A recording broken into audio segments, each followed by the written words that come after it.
네, 오늘은 성경 통독 빌립보서 살펴보도록 하겠습니다. 빌립보서는 어떤 일정한 상황에 정반대되는 가운데 있으면서도 기뻐하고 격려하는 편지입니다. 실제로 이 빌립보서는 사도 바울이 감옥에 갇혀 있을 때에 그 감옥에서 빌립보 성도들 향해서 쓴 서신서인데, 그 주된 내용이 주 안에서 기뻐하라. 자기 스스로는 감옥에 갇혀 있으면서도 나는 그 안에서 기뻐한다 라고 이야기하는 내용들을 담고 있습니다. 그 안에서 바울은 빌립보 성도들의 계속적인 증거와 지지에 힘입어서 그들을 향한 자신의 사랑을 표현하고 있습니다. 그러나 빌립보 교회 안에도 하나 되지 못함과 성도들 간에 서로 경쟁하고 다투는 그 문제가 있었습니다. 이들에게 바울이 그리스도의 겸손과 섬김을 본받으라고 권고하는 내용이 빌립보서의 내용입니다. 빌립보서는 AD 61에서 62년경에 바울의 1차 감옥 생활 후반기경에 쓰여진 것으로 보고 있습니다. 바울의 옥중 서신이죠. 옥중 서신 나머지 세 권 중에서 가장 마지막에 쓰여진 것으로 보여집니다. 그리고 본문에 보면 바울이 이제 곧 감옥 생활이 끝날 것을 예감하고 있습니다. 그래서 빌립보서를 쓰는 그 당시에 이제 곧 풀려날 것에 대한 상황들이 있던 것을 볼 수 있습니다. 빌립보 교회에는 바울이 감옥에 갇혔다라는 소식을 듣고 바울에게 필요한 물질을 에바브로디도라는 사람의 편에 보내왔습니다. 그런 상황들을 살펴봤을 때에 바울이 이 로마 감옥에 꽤 오래 있었던 것을 알 수가 있죠. 배경을 살펴보면 빌립보 교회는 바울의 제2차 전도 여행 중에 자주장수 루디아와 또 빌립보 감옥의 간수가 회개한 결과로 세워진 마게도냐 지경 최초의 교회로 여겨지고 있습니다. 빌립보 교회는 바울의 사역을 돕기 위해서 수차례 걸쳐서 헌물을 보낸 교회입니다. 그래서 바울이 로마에 갇혀 있다라는 소식을 듣고 헌금을 모아서 에바브로디도라는 사람의 편에 바울에게 보내어서 돕게 했습니다. 바울을 돕던 이 에바브로디도가 이 헌물을 가지고 왔을 때에 중병에 걸리게 되는 일이 있었습니다. 그래서 이 일이 바울과 빌립보 성도들에게 근심이 되었는데 주님의 은혜로 건강이 회복이 되었고, 그래서 바울은 에바브로디도를 빌립보로 다시 보내면서 빌립보 교회가 자신에게 베풀어준 호의에 감사하고 자신의 투옥으로 근심하여서 염려하는 자들을 안심시키고 도리어 격려하고자 했습니다. 편지를 쓴 목적은 5가지 정도로 보면, 첫째로 빌립보 교회가 바울에게 헌금을 보내준 것에 감사의 뜻을 전하기 위해서 기록이 된 것으로 볼 수 있고요. 두 번째로 바울 자신이 처한 상황에 대해서 알리고 바울의 투옥이 결단코 복음의 퇴보를 가져오는 것이 아니라는 것을 확언함으로써 빌립보 성도들의 염려를 없애기 위해서 기록했습니다. 세 번째로 빌립보 교회에 에바브로디도를 되돌려 보내는 이유를 설명하기 위해서 기록했고요. 네 번째로 빌립보 교회에 분열의 위험이 있음을 알고 그들이 한마음으로 연합할 것을 권면하기 위해서 기록을 했습니다. 그리고 마지막으로 빌립보 교회 안에 율법주의가 복음의 근본 정신에 어긋난다 라는 사실을, 그러니까 그런 문제가 있었던 것이죠. 그것을 상기시켜 주기 위해서 기록을 했습니다. 빌립보서의 특징은 이 주제가 주 안에서 항상 기뻐하라 인데요. 환경을 초월한 기쁨에 대해서 이야기하는 것이죠. 그래서 앞에서 얘기했던 것처럼 지금 빌립보서를 쓰고 있는 바울의 상황은 복음으로 말미암아 감옥에 갇혀 있는 상황입니다. 거기에서 바울 사도는 나는 기뻐하고 있고 또한 너희도 기뻐하라 라는 환경을 초월한 기쁨을 이야기하는 내용입니다. 그래서 이 기뻐하다라는 이 동사를 9번, 기쁨이라는 명사를 5번 사용하고 있고요. 그리고 4장에서만 이 기뻐하다는 말을 6번이나 쓰고 있습니다. 두 번째로 수신자에 대한 바울의 애정이 잘 드러나 있는 아주 개인적인 성격이 짙은 서신입니다. 그래서 나라는 표현이 52회나 쓰여져 있죠. 내용을 보면은 빌립보서는 4장으로 이루어져 있습니다. 그래서 첫 번째 1장 전반부에서는 바울의 감사와 간구에 대한 내용인데 빌립보 교회에 대해서 하나님께 감사하는 마음, 그리고 기도할 때마다 복음의 그 시초부터 함께 했었던 그 모습에 대해서 이야기하고 떠올리는 이 내용들을 볼 수 있습니다. 빌립보 교회를 향한 감사의 마음, 또 그들을 향한 기도가 있다라는 이야기죠. 그리고 1장 후반부에는 감옥에 갇혀 있는 바울의 매임에 대한 내용인데, 감옥에 갇혀 있지만 내가 감옥에 갇혀 있는 것이 오히려 복음을 확장시켰다, 이런 얘기를 합니다. 그래서 이제 두 부류가 나타나는데, 바울의 갇힌 것 때문에 오히려 순수한 마음으로 바울과 함께하는 마음으로 복음을 전하는 자가 생기기도 했지만은, 반대로 시기로 복음을 전하는 자들도 나타나게 됐다, 이렇게 얘기합니다. 근데 바울 사도는 나는 이것저것 상관이 없고 그리스도가 증거되는 것으로 나는 기뻐한다, 이렇게 얘기하고 있죠. 2장에서는 이제 그 빌립보 교회의 문제를 다루기 시작하는 이 장인데요. 먼저는 이 문제의 근원적인 치료를 하기 위해서 그들에게 부탁하는 것이 있는데, 그게 뭐냐면은 그리스도 예수의 마음을 품어야 된다는 거죠. 예수님께서 죽기까지 복종하신 그 그리스도의 마음과 같이 마음을 합해야 된다, 이렇게 권면하고 있는 내용입니다. 그래서 2장 후반부에는 그 그리스도의 마음을 가졌었던 사람들을 등장시킵니다. 디모데와 에바브로디도죠. 그리스도의 마음으로 섬겼었던 두 사람, 이 두 사람을 빌립보에 보내겠다, 이런 내용입니다.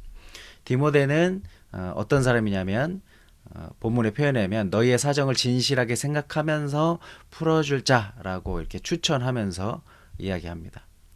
그래서 빌립보의 분열을 해결해 줄 수 있는 자로 이 디모데를 추천해서 보내는 것이죠. 그리고 에바브로디도는 이제 빌립보 교회에서 파송한 사람이었었는데, 이제 이 로마까지 와서 이제 바울에게 필요한 헌물을 주고, 이제 그가 중병이 들어서 이제 죽게 되었음에도 불구하고 자기를 돌아보지 않고 자기 아픈 것을 걱정하기보다 자기가 아픈 것을 걱정할 성도들을 더 걱정했었던 사람으로 표현하고 있습니다. 그래서 이 두 사람을 소개해 주면서 이들과 같이 그리스도의 마음을 품은 자가 되어야 된다, 라고 이야기하는 것이죠.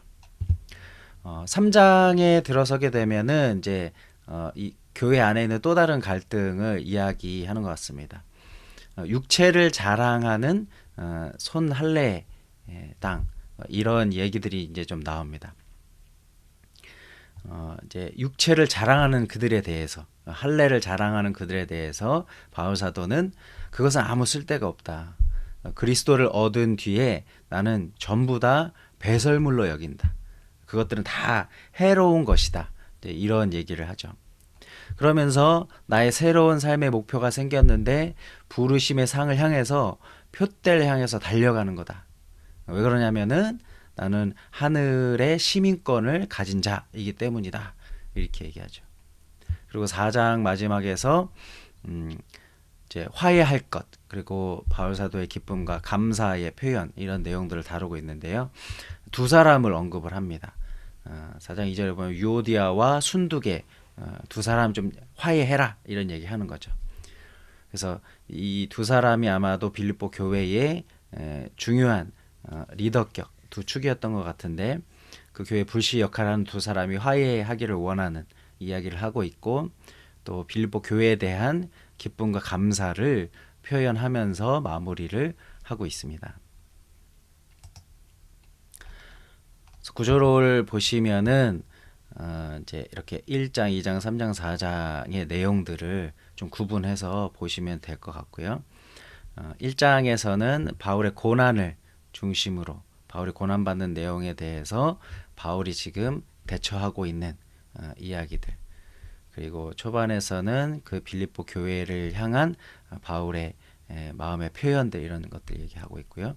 2장에서는 이제 빌립보 교회의 문제에 대해서 이제 언급을 하기 시작하면서 이제 그리스도의 마음으로 겸손하게 서로 마음을 합해야 된다, 이런 얘기 하고 있으면서 또 디모데와 에바브로 디도를 들어서 이제 그러한 겸손으로 그러한 마음으로 이제 서로 마음을 합해야 된다, 이런 얘기하고 있습니다. 3장에서는 이제 또 다른 문제, 이제 손 할례당, 육체를 자랑하는 사람들, 할례를 받는 것을 이렇게 어떤 자기의 자격으로 여기는 그런 사람들에 대해서 그것은 아무것도 아니고 나는 그런 것들을 배설물로 여긴다 라는 이런 얘기하면서 그리스도를 아는 지식이 고상한 것들 이야기하고 또 표대를 향해서 가야 된다, 이 얘기를 하고 있습니다. 권면하고 있습니다. 마지막 4장에서는 유오디아와 순두계를 향해서 같은 마음을 품어야 된다. 그리고 또 마지막으로 자족하는 것, 또 그들에 대한 사랑과 감사에 대한 표현, 이런 내용들을 가지고서 이 빌립보서를 이야기하고 있죠. 핵심은 표대를 향하여 달려가는 그리스도인의 삶에 대해서 이야기하고 있고요. 장소는 로마 감옥에서입니다. 이 빌립보 교회는 이 사도 바울이 생각만 해도 기쁜 교회였었습니다. 그래서 1장 3, 4절하고 8절에 보면 내가 너희를 생각할 때마다 나의 하나님께 감사한다. 생각할 때마다 감사하고 또 간구할 때마다 기쁨으로 항상 간구하고, 또 8절에 보면 그리스도의 심장으로 너희 무리를 얼마나 사모하는지, 어떻게 보면 굉장한 표현이죠. 심장으로 너희 무리를 사모한다. 그만큼 바울 사도에게 있어서 빌립보 교회는 굉장히 이제 마음으로 영으로 하나 되어서 빌립보 교회는 바울 사도를 지속적으로 후원하고 지지하는 교회뿐만 아니라 바울 사도도 그 빌립보 교회를 향하여 이러한 심장으로 사모하는 마음으로 그들을 대하고 있는 관계다라는 것을 알 수가 있죠. 실제로 이 빌립보 교회가 이 사도 바울을 적극적으로 지원하는 교회였습니다. 1장 5절에 보면은 첫날부터 이제까지 복음을 위한 일에 참여하고 있다라는 거죠.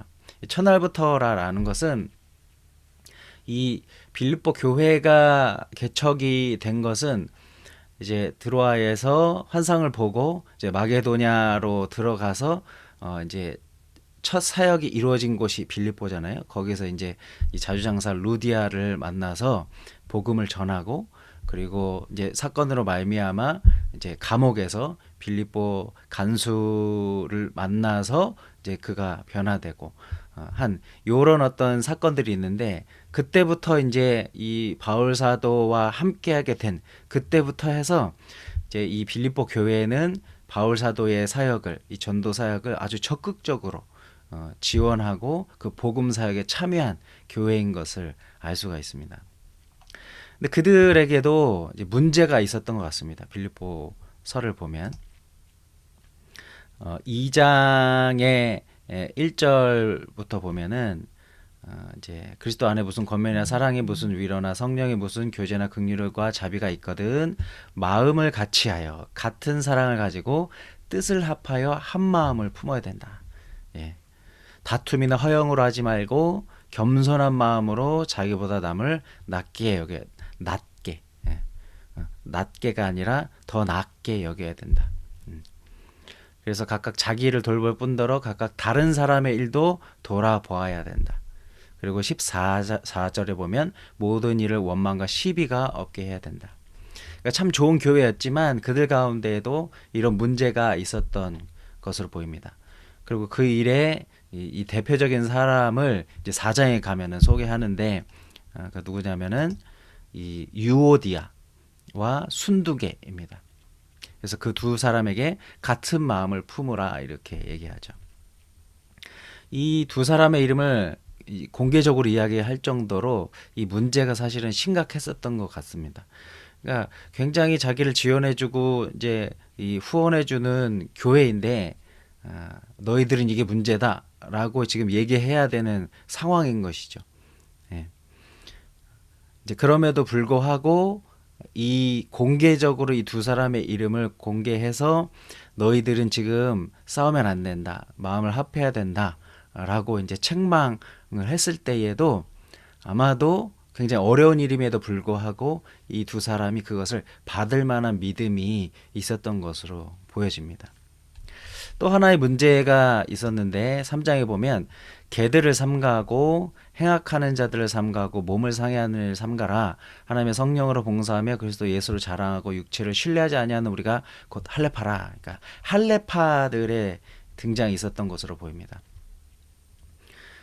원래는 이 빌립보에 처음 바울 사도가 사역을 했을 때에는 회당도 없을 정도로 이제 그런 유대인들을 볼 수 없는 곳이었는데 아마도 이제 시간이 흐르면서 그 빌립보 안에도 이제 이런 유대인들이 할례파에 속한 자기가 그리스도를 믿는 사람이라고 하지만은 할례를 해야 된다라고 생각하는 그런 사람들이 주장하는 사람들이 들어오기 시작했었던 것 같습니다. 네.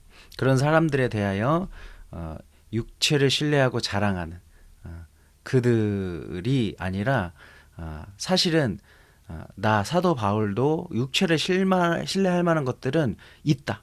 오히려 그들보다 더 많이 있다. 그러면서 4절에 나도 육체를 신뢰할 만하고 누구든지 다른 이가 육체를 신뢰할 것이 있는 줄로 생각하면 나는 더욱 그러하다. 8일 만에 할례 받고 이스라엘 족속이고 베냐민 지파하고 히브리인 중에 히브리인이고 율법으로는 바리새인이다. 열심으로는 교회를 박해하고 율법의 의로는 흠없는 자다. 이렇게 나도 자랑할 만한 것이 있다. 그렇지만 구원받고 그런 것들이 나한테는 다 배설물과 같은 것이다. 그러나 무엇이든지 내게 유익하던 것을 내가 그리스도를 위하여 다 해로 여긴다. 이렇게 이제 이야기하면서 그런 할례파들이 교회 안에 들어온 내용에 대해서 대처해야 될 이야기들을 하고 있죠. 그리고 또 문제가 있었던 것 같습니다. 하나는 18절에 보시면 내가 여러 번 너희에게 말할거니와 이제도 눈물을 흘리며 말하노니 여러 사람들이 그리스도의 십자가의 원수로 행한다. 네, 그 사람들이 있었는데 그런 사람도 있었는데 그들의 특징은 19절에 보면 그들의 신은 배다. 그러니까 배만 섬기는 자들이 있었다. 이런 얘기하고 있는 거죠. 그러면서 이제 우리의 시민권은 하늘에 있다.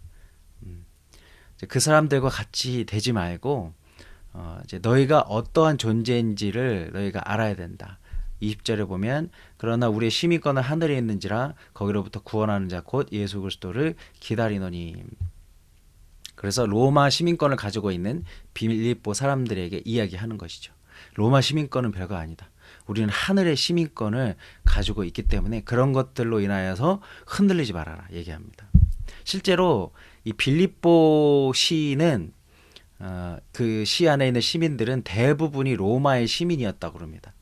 그 당시에 로마 시민권을 갖고 있다는 건 굉장한 특권인데 그런 사람들은 이제 어떤 일이 발생했을 때에 뭐 이렇게 재판장에 가게 됐을 때 채찍을 맞지 않았고 아주 과격한 행동을 한 경우를 제외하고는 체포되지 않았습니다. 그리고 황제에게 호소할 특권을 가지고 있었죠. 예. 그래서 로마식 옷을 입었고 특히 이제 그 빌립보에는 퇴역한 군인들이 많이 이제 주둔하고 있었었죠. 그래서 황제가 하사하는 토지를 받았습니다.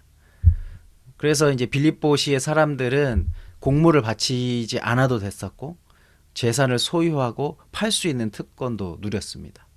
지방 총독의 간섭도 받지 않고 시 행정을 스스로 막 운영하고 그런 권리와 책임을 소유하는 아주 정치적인 특권도 누릴 수 있는 사람들이었죠. 그러니까 로마 시민권이라는 거는 그 당시에 굉장한 권력이었었던 것입니다. 그래서 사실은 사도 바울도 사도행전에 보면은 이제 로마 시민권을 가졌기 때문에 너희들이 죄도 제대로 따져보지 않고 이 로마 시민을 이렇게 때리는 게 합당하냐라고 하면서 이제 막 사람들을 겁주는 것을 이제 볼 수가 있고, 그리고 지금 로마에 갇힌 이유가 이 황제에게 이제 자기의 일들에 대해서 이제 호소하기 위해서 지금 와 있는 과정인 거거든요. 예. 이제 그런 이 로마 시민권이 별거 아니고 우리는 하늘의 시민권을 가진 자다, 이런 얘기를 하고 있습니다. 그러니까 너희들이 그렇게 육체를 신뢰하고 육체를 자랑하는 사람들의 말에 그렇게 흔들릴 필요가 없다, 이렇게 얘기하죠. 그리고 4장에 들어가서 이제 바울이 두 명의 이름 언급하죠. 유오디아와 순두계. 이 유오디아와 순두계 중에서 이제 보시면은 빌립보 교회에 처음 이제 교회가 생기게 했었던 이 성도는 자주장사 루디아, 그리고 이제 빌립보 간수잖아요. 근데 이 유오디아와 순두계 두 사람 중에 한 명이 이 루디아다라고 이야기합니다. 그러니까 지금 이 4장에 들어서서 이 유오디아와 순두계 이름을 거론하면서 너희들 지금 그렇게 싸우면 안 된다. 그러니까 이게 사실 쉽지 않은 거잖아요. 자기를 잘해주고 지금 계속 후원해주고 사랑하는 마음을 표현하고 했지만은 너희들이 싸우는 거 안 된다. 특히 너 유오디아와 순두계 이렇게 막 직접적으로 공개적으로 얘기하는 게 사실은 이제 그것을 받는 사람은 굉장히 힘들 수 있죠. 그런데 이 둘 중에 한 명이 이 자주장사 루디아인데, 이제 뭐 역사적으로 따져보면 교회사적으로는 요 자주장사 루디아는, 이 루디아는 이름이 아닙니다. 루디아는 그냥 루디아 댁, 뭐 우리나라에서도 뭐 그런 식으로 얘기하는 것처럼 어디 어디 댁 이렇게 얘기하는 것처럼 그런 지역의 이름인데, 아마 이 루디아는 순두계일 것으로 여겨지고 있습니다. 그만큼 이 순두계가 그렇게 이제 공개적으로 지적하는 내용에 대해서도 받을 만한 믿음이 있었던 것으로 보여집니다. 그런 빌립보 교회가 바울 사도를 후원하는 데 있어서, 바울 사도에게 헌물을 보내고 후원금을 보내는 데 있어서는 굉장히 적극적이었다라는 것을 알 수가 있죠. 그래서 4장 16절 보시면은 데살로니가에 있을 때에도 너희가 한 번뿐 아니라 두 번이나 나 있을 것을 보내었다, 이렇게 얘기합니다. 이 기간이 그렇게 긴 기간이 아니었음에도 불구하고, 데살로니가에 있을 때에는 그렇게 긴 기간이 아니었음에도 불구하고 이제 그렇게 후원금을 보내는 일들을 했었던 것이죠. 그러면서 바울이 17절에 내가 선물을 구함이 하며 오직 너에게 유익하도록 풍성한 열매를 구함이라. 풍성한 열매를 얻게 될 것을 축복하고 있습니다. 이런 내용이 빌립보서의 내용입니다. 그리고 이제 빌립보 교회에서 에바브로디도를 보냅니다. 네. 에바브로디도를 통해서 이제 바울이 로마 감옥에 있을 때에 필요한 것들을 채우는 굉장히 헌신적인 교회였다라는 것을 알 수 있죠. 이렇게 바울 사도와 아름답게 동역했었던 교회인 것입니다. 근데 이렇게 아름다운 교회에 문제가 있다라는 소식을 들으면 그만큼 아픈 것이죠. 그래서 이름을 공개적으로 부르면서까지 화해하라고 했었던 교회입니다. 그래서 이제 이 빌립보서 읽으시면서 사도 바울의 교회를 향한 마음을 좀 생각하시면서 읽어가시면 좋을 것 같습니다. 네, 오늘 여기서 마치겠습니다.